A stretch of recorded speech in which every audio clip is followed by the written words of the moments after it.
Hi, everyone. My name is Lilly Danzis, and I'm the Administrative Assistant for the Great Smokies Writing Program. And welcome to our final session of Writers at Home for the spring semester. Thank you all for joining us today as we celebrate issue 26 of the Great Smokies Review with a reading from some of our contributing writers. And as always, we are so grateful to Malaprops for giving us this virtual space. If you're looking for some summer beach reads, definitely check them out. Just a quick reminder before we get started that registration is open for Great Smokies summer classes. We still have space in 2 in-person classes, Prompts plus Prods equals Pages with Heather Newton and Wild Thing with Jennifer Magaha, as well as our 2 virtual classes, Life in the Slow Lane, revising line by line with Bruce Spang, and the Enneagram and Creative Writing with Allie McGee. The earliest of those classes start the week of June 6th, and you can check out all the course descriptions and register on our website. That's greatsmokies.unca.edu. And that is all of our announcements today. So I will turn things over to the Review's Editor-in-Chief, Elizabeth Lutyens, to introduce our readers. Thanks, Elizabeth. Thanks, Lily. I just want to echo the appreciation for Malaprops, who have hosted us for so many years, both writers in the community, but particularly for the Writers at Home, our Great Smokies Writing Program, weekly readings for during fall and spring semesters. I speak for myself and the rest of the editorial team, Janet Moore, Julie Abbott, and our UNC Asheville intern, Zoe Newton. Yesterday, I was in the bookstore looking for the perfect birthday book, which of course I found. But I also realized, not having been there, I haven't done a lot of shopping since the pandemic began, but I realized how wonderful it is to be in a real bookstore looking for a real book. So I hope everybody will take advantage of this. It's really a treat to be in there.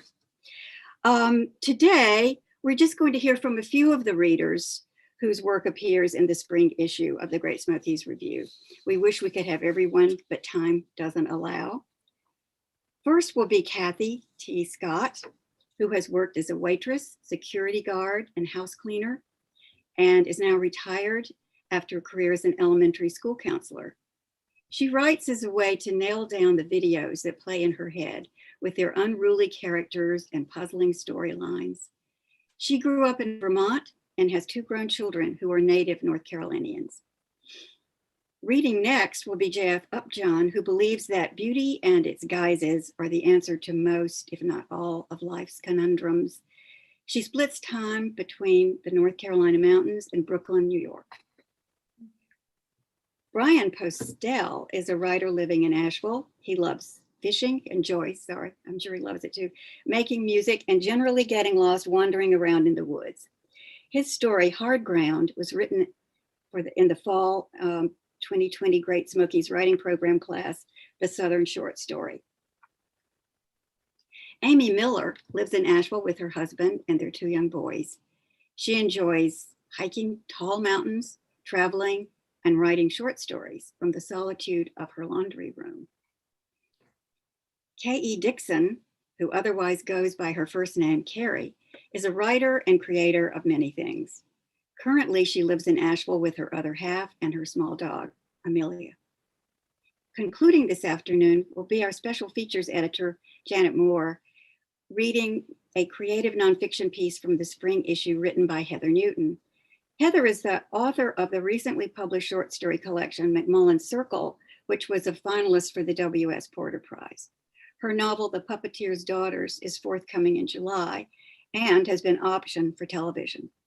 Her first novel, Under the Mercy Trees, won the Thomas Wolfe Memorial Literary Award, was chosen by the Women's National Book Association as a Great Group Reads selection, and named an Oprah pick by the Southern Independent Booksellers Alliance. A practicing attorney, she is also a faculty member of the Great Smokies Writing Program and is co-founder and program manager for the Flatiron Writers Room in Asheville. We will begin with Kathy Scott. Mr. and Mrs. Getting past people's knees to your seat is not easy. It is not graceful, and no one feels good about the contortions involved. Frank and Loretta were headed towards 2 free chairs, and Loretta wished that this was taught in elementary school, how to add together people milling around and chairs in rows and get something logical and efficient, a technique you could use throughout life. Excuse me, thank you, excuse me. Oh, sorry, I'm so sorry, excuse me. They reached their seats and sat down. On Frank's left was a new colleague, new to him at any rate, since he was the new hire. A handshake as they told each other their names and their professional fields. Hers, literature. His, history. Frank leaned back, revealing and introducing Loretta, his wife, and the 2 women shook hands in front of Frank's chest. Loretta made note of the older woman's white hair, pulled back in a short little ponytail. How unusual in an older woman. The evening's program was a welcome to the start of the college's new academic year. Welcome to new faculty, welcome back to the others.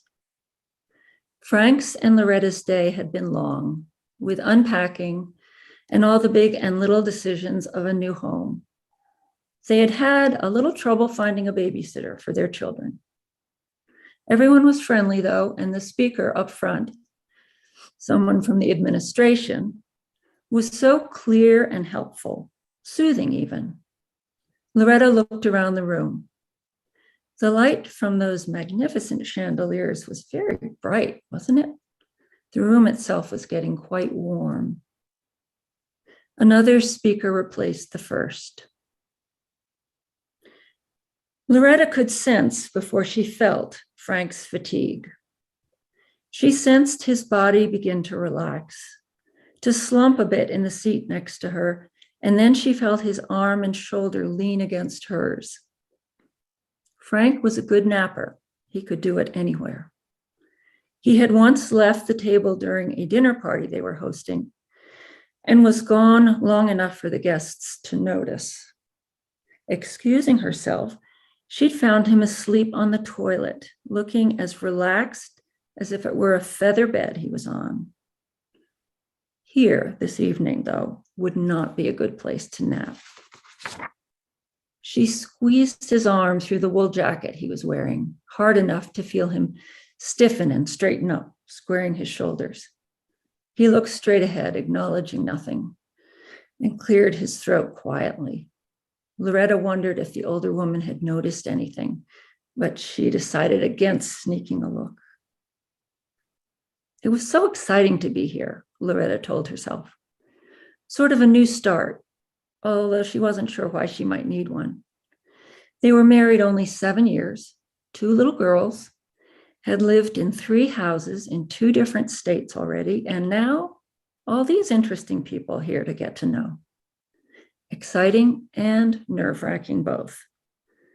She had still not resolved how she felt about certain important things, like marriage and motherhood, which was ridiculous, and she knew that.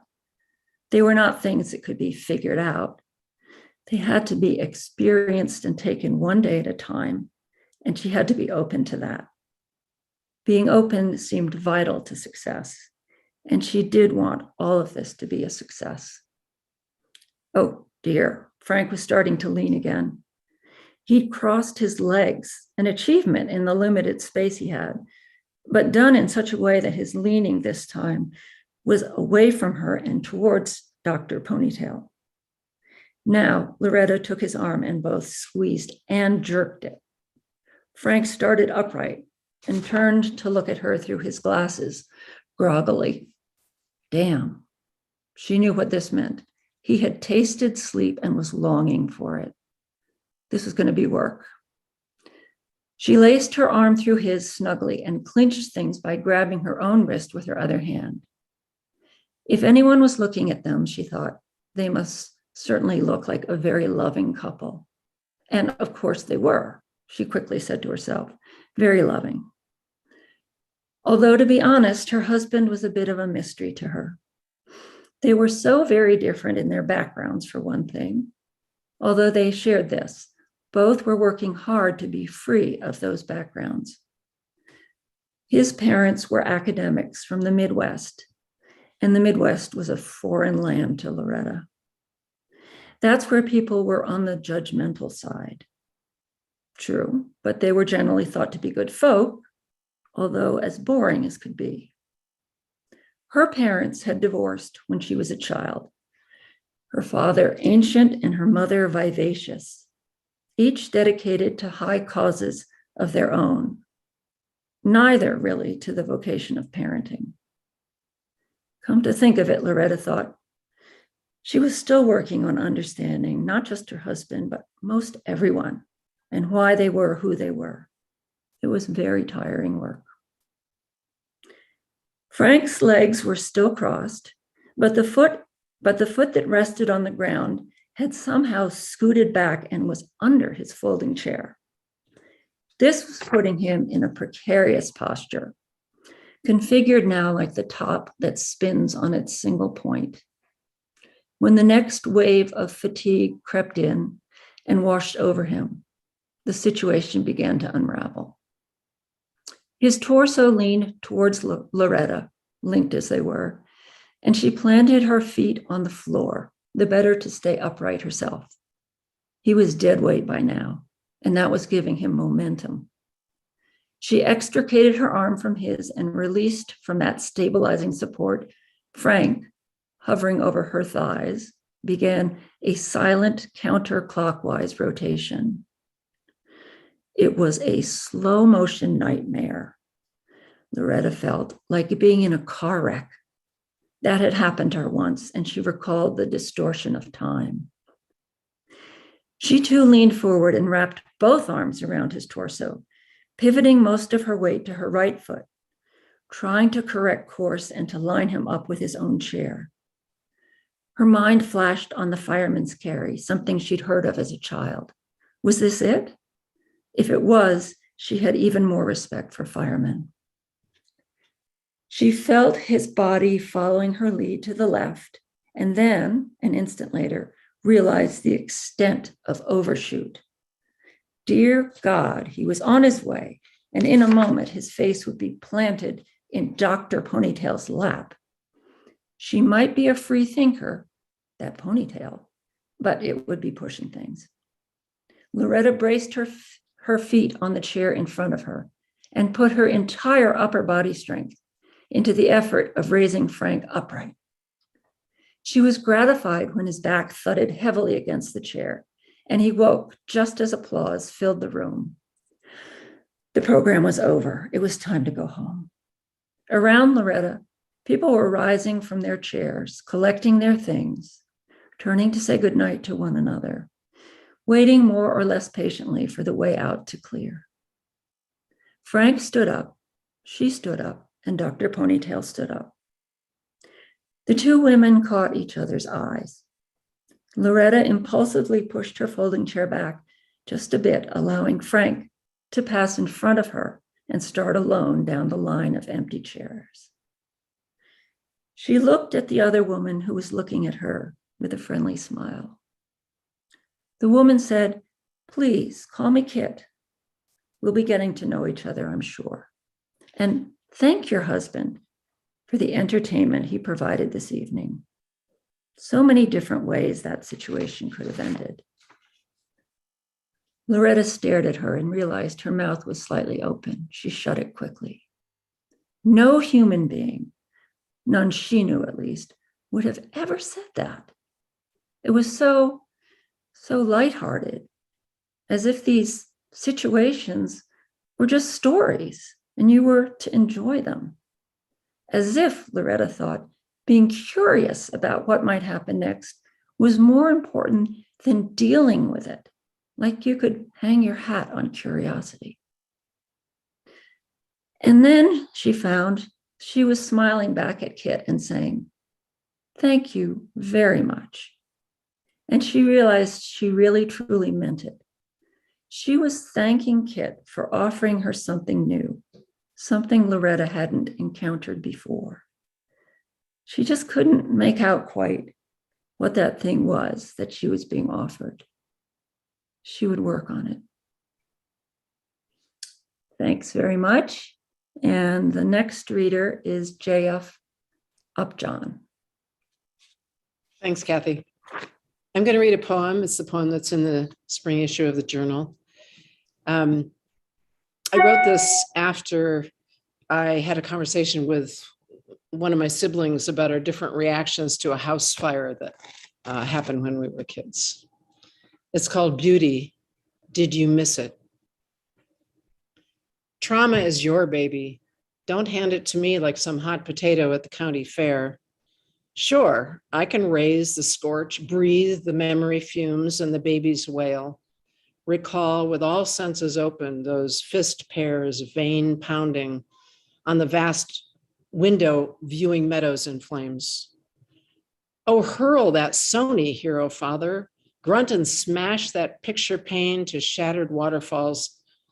We ducked through portals' jagged form, crunched our roof glass soles, gulped air in the big crisp night, screamed on the roof to sleeping streets as flames devil tongue over gutters.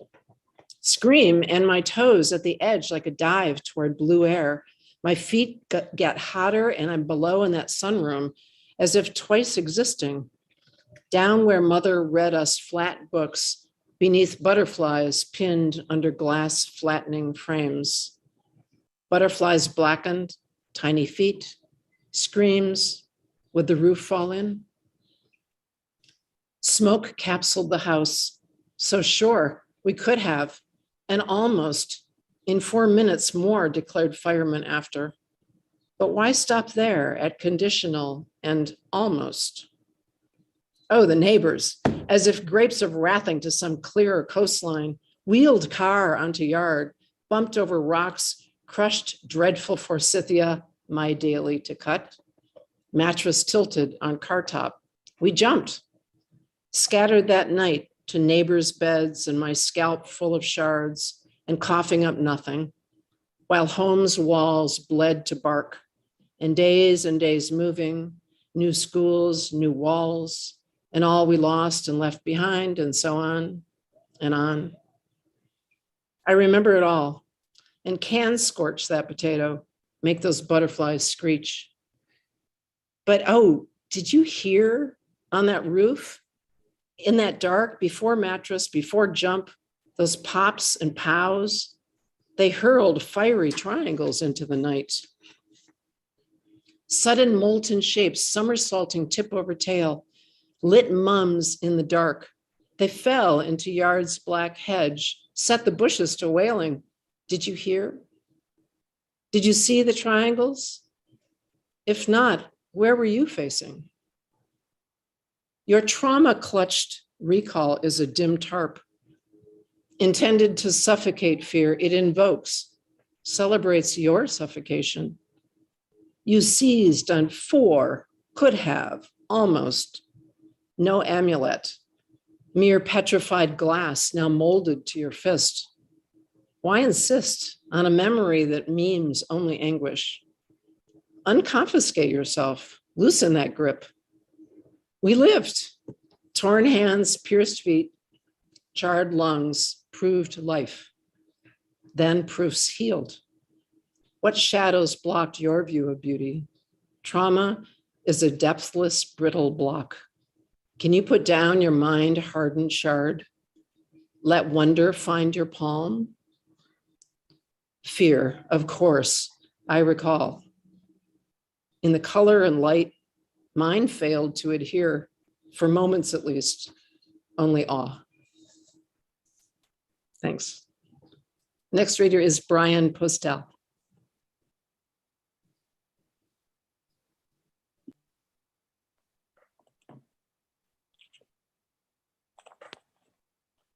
Hi, I would like to give a big thank you to Dean Morton, who is the instructor for my in the Southern Short Story class where I wrote this piece.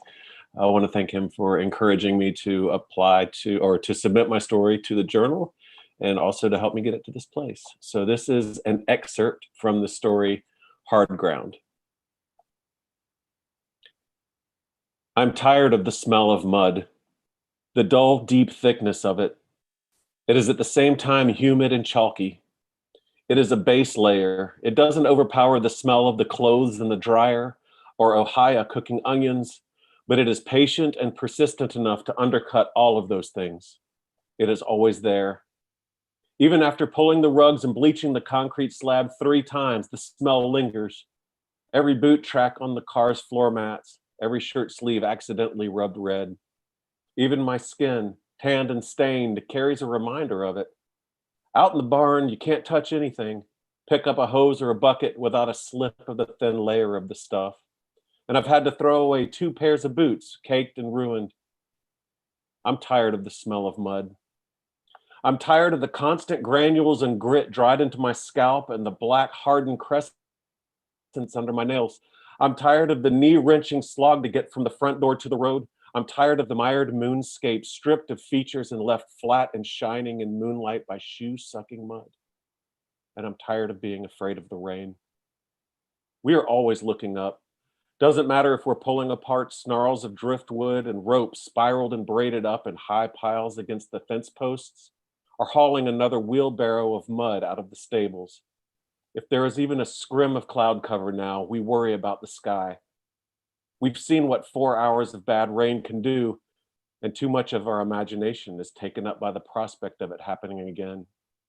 That, or picturing what it must have been like for the horses when the creek jumped its banks and carved up the farm. We are driven to distraction by it. Little Cleary said asshole the other day, and it didn't even warrant a conversation. Intentionally or not, we have rearranged our anxieties. Here's how she said it. Travis is an asshole if you don't come back. And the only thing that made me flinch was she didn't get the indefinite article right. And she said, don't, just like Ohio would say it. So I know she's just repeating words she heard. Travis didn't leave as soon as the bridge was clear, but he sure didn't stick around too long after. He said he had some work down in Greenville and it couldn't wait. We're going to need some money after all this, he said, and he's right. But we also need to dig out and get the horses back in the stables and get the power pole back up so we can get off the generator. And there's about 1,000 things that need doing just so we feel like our feet are on hard ground again. I'm crying every morning. Ohia is praying, and she never did that before, but I'm crying. I'll go around the corner so I can do it by myself and not let her and Cleary see. But I have to shake off the hopelessness somehow, or I'm not going to be able to pick up the shovel again, not even one more time. Cleary calls me from a few stalls over. Aunt Rachel, come look. I get a few more shovels into the barrow again before she calls again. Hey girl, give me a second, I say. I'm coming. I find her in Shaker's stall.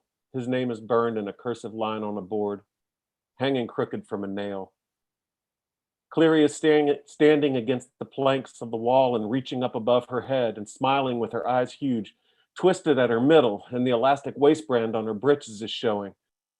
Her head is tipped so her hair, cut straight across her forehead and to her shoulders on the side, flops across her chin, and her wrist extends a few inches past the purple sleeve of her shirt.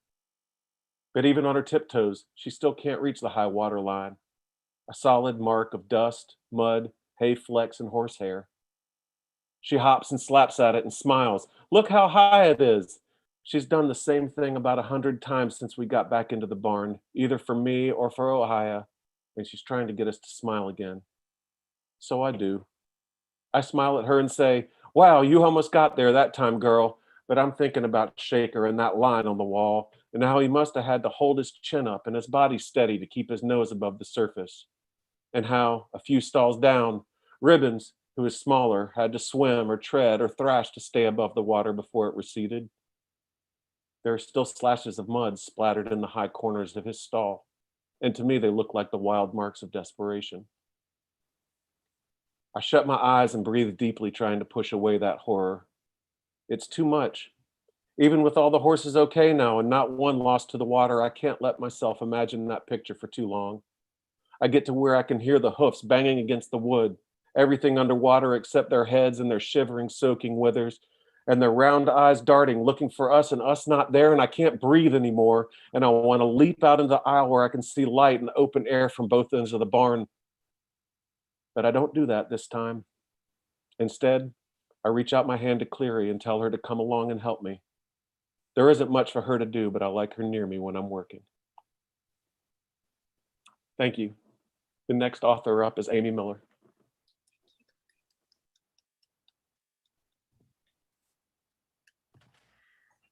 First, they chose the bait. They massaged gel into your hair until it crunched. They smeared gobs of glitter paste onto your cheeks and eyelids until every part of you was stiff. Chunky platform shoes gave you some height, and a sparkly halter top boosted your sex appeal. They wadded tissues into your training bra, weighed you down with giant gold hoop earrings, like a cow branded and ready for sale. You had not even started your period yet, but damn if you didn't look like a woman. You snuck out of the bedroom window, just in case someone's mom happened to be home early from work.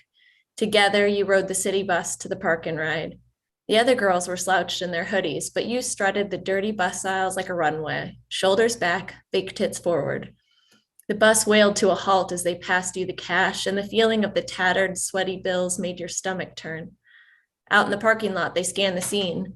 How about that guy? Nah, too yuppie. What about her? No way, she looks like somebody's mom. It was taking too long. The high of the heist was fading. But wait, there, on the outskirts, where the woods met the parking lot, stood a circle of men. You wove through the moving buses, the black exhaust and oil stains to get a closer look. Go, they said. I don't know, you hesitated. Come on, don't be a pussy, they pushed. You took shallow breaths, the way a fish might attempt to breathe outside of water. You had seen it once on your uncle's old boat, the herring's black beady eyes staring into yours, pleading, his normally strong tail useless on the dry deck, tapping, tapping, like the beat of a slow drum. Stumbling forward, your fingers twirled the crispy tips of your hair while the girls hung back, whispering. The men were smoking cigarettes under the shadows of their hoods, but you could still make out their faces, pink and blotchy baby rats. Most of them were rail thin, like tall street lamps someone had tied shoes and baggy pants onto. Some of them clutched plastic liquor bottles in their gnarled, dirty paws. They were laughing and yelling through broken brown teeth and intermittently spitting into the middle of the circle. You could not tell if they were ecstatic or heartbroken or just plain crazy. Their heads rose in unison as you approached. Hey, beautiful, one of them said to you. You stared back without speaking, just stood there blinking, your big saucer eyes entangled in goopy mascara. Hey, man, you croaked. Can you help us out? We're trying to score some booze. They laughed at you, throaty, coughing, spitting laughter. The man who thought you were beautiful came closer until his face was right next to yours. His bloodshot eyes were green with flecks of brown. His red stubble blended into a rash. On his upper right cheek was a faded tattoo of an Asian symbol that looked like it had been drawn on with a ballpoint pen, probably in prison, you thought. He wrapped his spindly long fingers around your face. Somehow they were sweaty and cold at the same time. The nails were bitten down to splinters, leaving rounded nubs that dug into your baby fat cheekbones, while his sickly sour breath puffed on your round, freckled face. You had never felt such intimacy, to be so close to a man, his lips an inch from yours, like a romantic movie or a nature documentary where the big cat holds his captured prey in his jaw while they both gently writhe, one of them slowly dying. Would he give you your first kiss or press a cold knife to your throat? Breaking the silence, he said, "Sure, honey, I can do that for you," and patted your cheek like the good dog that you were. You turned to face the girls, breaking into a heroic smile. The street lamp of a man came back from the liquor store with 2 6-packs of Mike's Hard Lemonade in double plastic bags. He tilted back an airplane shooter of vodka and said, "I bought a little something for myself." You stared with disgust, watching him drown your hard-earned babysitting money. "Asshole," you said to each other as you walked away, your heads tilted back, flinging your hair over your shoulders and lovingly calling each other, "You little slut." After chunking a couple of mics in the woods behind the library, your pack shrieked and stumbled their way over the railroad tracks to Chad's house in the nice suburbs. The light from the setting sun was glowing amber in the spaces between the beige houses and dewy lawns, casting shadows of apple trees and mailboxes that passed under your feet. You rang the doorbell, giggling uncontrollably. The boys stood in the doorway, looking bored, annoyed even that you had interrupted their video games. A pine staircase rose behind them. leading to spacious rooms with pearly white carpet. You'd been inside a few times before and deeply wanted to be invited in again. Warm air and cinnamon potpourri hung in the air, permanently smelling of Christmas. Someday, as a grown man, Chad would return to this home, set his bags down, take a deep breath of that soothing smell he'd come to miss so deeply, or so you had imagined, so many nights under a pile of blankets, walking through the rooms of his house in your mind, touching his mother's porcelain bunny collection, smelling the piles of freshly folded laundry, listening to the hum of the lawnmower, reliving the sight of your own dirty socks on his white carpet. Come play with us, you begged, but Chad's mom was already calling them in for dinner. You're no fun, you chastised before he abruptly closed the door. The banter ceased, leaving you in your silence and the daytime birds singing to their young, cheep, cheep, back to the nest, come eat your worms. Through the large bay window in the front room, you could see them sitting down to the dinner table. You realized that even outside you could smell the garlic and onions steaming from the casserole. Were those rolls? Oh, they looked homemade. Without talking, you turned to walk down the street away from their house. As you proceeded down the sidewalk, you could see all the houses on the street were turning their outside lights on too, calling their kids in for dinner. Bikes with tassels were left on the neighbor's lawn, a basketball rolling around a driveway, still warm from play. The temperature dropped as twilight approached. Your face felt stiff from all the makeup. Your stomach was full of squirming, hungry worms, swimming and sloshing around in a pool of sugary alcohol. If only you could walk into one of these houses and lie down, you fantasized. Shivering, you imagined the quilt in your dead grandmother's house with frayed patches, worn from fingers groping the stitches. How good it would feel to have her weathered hands wrap you up again, saying, "Go to sleep in your cocoon, my little butterfly." It was a long way home, but you didn't go that way. Instead, you headed toward the dark woods, looming with uncertain creatures, your arms heavy with plastic grocery bags. You barely spoke to the other girls. Onward you walked, into the forest, like a watch of nightingales fluttering around in search of a nest. Thanks. The next reader is Carrie Dixon.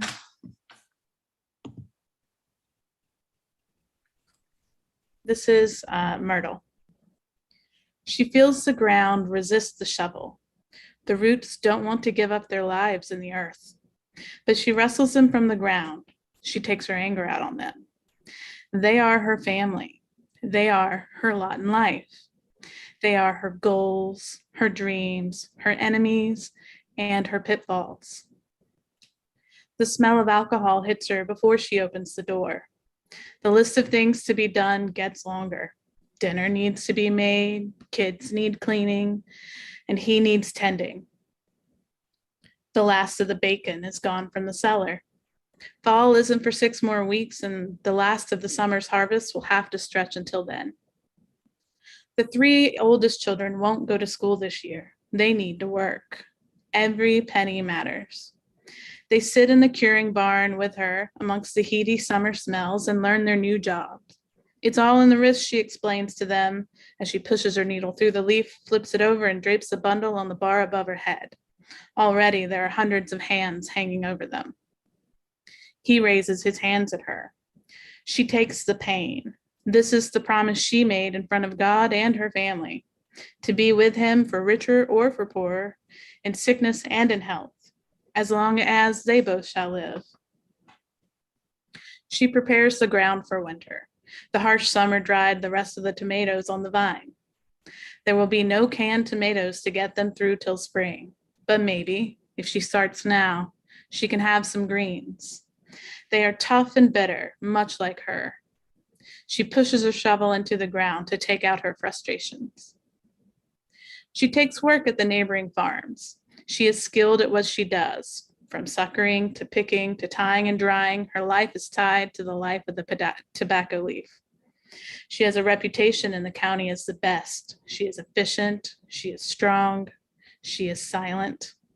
Her face is tough. Her hands are tough. Her heart is tough. If anyone can handle him, they say, it would be her. He raises his hand to the eldest child. She questions if she can keep her promise to God. She cooks his meals separate from the children's. She starts to give his an extra little kick. He tells her that her cooking is as good as it's ever been, and he doesn't know why she's complaining about the lack of food in the pantry. She's working magic with everything she's got. The shovel moves through the snow with ease. She doesn't know why she does it. She has nowhere to go in the winter, but she clears the paths. There are no stores to go to, and she has no money to go to them with. She breathes in the cold, fresh air. She lets it fill her lungs with something other than the suffocating pain of being stuck inside all winter with him. Her spoon glides through her soup. It's mostly water, but today it tastes like heaven. The neighbors hear the news and bring over a chicken. They offer to help, but she turns them down. She wants to do this on her own. She can't afford help anyway. She pushes the shovel into the ground. It can give and complain all it wants. She will keep digging. She does not feel the pain of the labor. She does not feel the sorrow of the loss. Deeper and deeper she digs the hole. The closer to the bottom she gets, the closer to freedom she feels. Spring this year will come with a fresh start and one less mouth to feed. Thanks.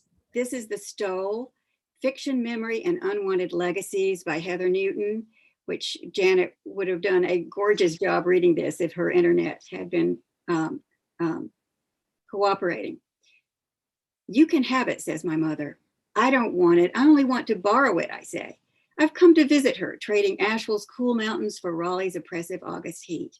In the guest room closet is the mink stole that inspired The Stole, one of the linked stories in my new collection, McMullen Circle. An abrasive elderly woman from our church gifted the fur to my mother in the 1970s to keep it out of the hands of her equally abrasive sister. I'm considering using it for my book events, not to wear, but as a prop. But I'm worried about the ethics of showcasing long dead animals for a laugh. My mother was a most unsuitable custodian for the mink. Status symbols meant nothing to her. She bragged of being the only woman to shrug off sorority rush at Duke University in 1953. She harbored a reverse snobbery for all things elitist.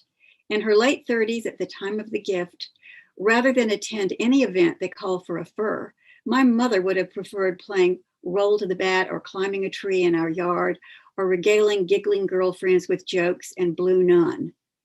But the donor, Mrs. G, wouldn't take no for an answer. So the stole has lived in its box in Mom's closet for the last 50 years. My mother stretches and lifts the fur down from its shelf. Memory plays tricks. My short story begins, the mink stole with its red satin lining lay in its box on the bed like a piece of expensive roadkill. But when we open the box, which is smaller than I pictured, the lining is not red, but a soft brown with Mrs. G's monogram embroidered in cursive. Mrs. G was ancient, bent over almost double with age. When I wrote my short story, I thought I recalled that the stole had molded itself to her hump, and that when my mother draped it over her shoulders, it tried to bend her into the shape of Mrs. G. But when I actually examine it, the stole lies flat and supple, with no kyphosis. I ask my mother to model it. She pulls it on and performs a warbly over Southern rendition of the North Carolina state toast. I'm not going to do the accent. Here's to the land of the longleaf pine, a Southern land where the sun does shine, where the wheat grows strong and the strong grow great. Here's to down home, the old North state. She swings it off her shoulders. You can have it. No thanks. I'll bring it back when I'm done. My mother is not alone in owning a vintage fur she doesn't know what to do with. There has been a glut of pelts passed down to granddaughters too uneasy to wear them. The 1980s rash of animal rights advocates splashing fake blood may have subsided, but the ostentation of appearing in fur in public still embarrasses. Some argue that since the minks in question have been dead for decades, it's better to wear the fur than to bury it in a landfill. Others fear wearing vintage fur could create demand for current manufacture. Pinterest is full of ideas for repurposing outdated furs into scarves, vests, pillows, Christmas stockings. To me, none of these are less problematic than the original, and some feel disrespectful of the animals.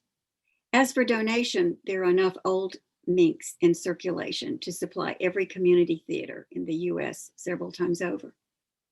In my short story, the unwilling recipient of the mink stole sells it for $300, a good price, in 1969, the year the story is set. She gets that price by flirting with the pawn shop owner. Today, even the most skilled flirting won't net you more than that. Googling "what is my vintage mink stole worth" is bound to disappoint. The real purpose of this visit home is to accompany my mother to a neurology appointment. We set the mink by the door so I won't forget it when I leave and drive to the doctor's office, where I watch her take a cognitive assessment. She zips through some tasks, but struggles with language and short-term memory. It's painful to witness. As the neurologist goes over the results, my mother tries to divert, playing the clown. The young doctor is not distracted. "Have other people in your family been diagnosed with dementia?" he asks. "My mother," says my mother. "But she was in her 90s by then," I say. "It's not unusual for it to show up earlier in subsequent generations. The doctor recommends a medicine that might help symptoms but not slow the progression. An MRI to rule out the minuscule chance of a treatable condition. She does not expect either to change the diagnosis." On the ride home, my mother speaks up. "Well, I'm not afraid." I think of another visit in my 20s when I backed my car over her cable box as I left, cracking it in two and exposing the wires. When the cable guy knocked on her door to ask if she knew what had happened, she had my back. "It looks as if somebody ran over it." "There's no need to be afraid," I tell her. "You're safe and your children will take care of you." At her house, my mother checks her mail while I lift the stole from its box. I still can't decide if I'll take it for the show and tell when I read from McMullen Circle at book events. I want to talk about my book, not field judgy questions about the murder of innocent animals. I want my audience to focus on questions that matter. To me, the stole seems to be in good condition. There can't have been many days in Raleigh cold enough for Mrs. G to wear it. It is soft to the touch, but coarse, a cross between my orange tabby cat and a koala I once held in Australia who smelled of eucalyptus leaves. I see no rips or bald spots, no shedding, but I have read that even under glossy fur, if the leather is dried out, the fur can split and tear in the middle of the skins, irreparable. I could run my fingers through the pelt, searching for holes, bunch the leather into my fist to listen for the crunch of dry rot. I choose not to, because it wouldn't change the outcome. My mother returns from the mailbox. The white tearaway strip from a junk envelope looks like teeth. She sticks it in her mouth and leers at me to make me laugh. At the neurology appointment, the young doctor said something that reminded my mother of a song, and she burst out singing. I don't remember the lyrics that triggered it. Daisy was one of the series of words she was supposed to recall, but didn't. So perhaps that's what the neurologist mentioned, prompting Mom to belt. "Daisy, Daisy, give me your answer due." "She's always sung at the drop of the hat like that," I explained. "It isn't new." "Thank you for letting me know," the doctor said. My mother removed soggy cardboard from her mouth. "You can have that stole," she says. "Thank you," on behalf of Heather and Janet. Lily? Thank you, Elizabeth and Janet, and thank you so much again to all of our readers today, and to Malaprops for co-hosting, and to our audience for joining us. Writers at Home will be going on summer break, but will resume with our fall series in September. So keep an eye on Malaprop's calendar and on our website for more information. In the meantime, we hope you'll consider taking a summer workshop with Great Smokies, and again, checking out Malaprops to get your summer reading. And again, you can read our course descriptions and register on our website. That's greatsmokies.unca.edu. And we hope you all have a fantastic summer.